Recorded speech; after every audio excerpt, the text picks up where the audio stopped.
Alam mo ba na kahit ang mga taong hindi madalas magsimba ay pwedeng makapasok sa kaharian ng Diyos? Hindi ito basihan kung ilang beses kang nagsisimba o gaano karami ang kabisado mong bersikulo sa Biblia.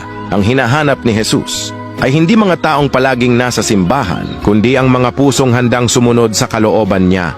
Marami ang naniniwala na ang pananampalataya ay nasusukat sa mga seremonya at panlabas na anyo. Pero may mga tao na tahimik lang, hindi nagbabahagi ng mga talata, pero araw-araw namumuhay ayon sa pagmamahal ng Diyos. Tinutulungan nila ang mga nangangailangan, binubuhat ang mga nadapa, at kahit hindi sila sumisigaw sa loob ng simbahan, ang puso't kaluluwa nila ay nakaayon sa mga turo ni Jesus. Hindi mahalaga kung hindi sila nakasuot ng magarang damit, dahil ang tinitingnan ng Diyos ay ang kaluluwa. Ang tunay na pananampalataya ay hindi tungkol sa relihiyon, kundi sa pagmamahal. Yung pagmamahal na gaya ng sa Kanya. Pamumuhay na may malasakit, paggawa ng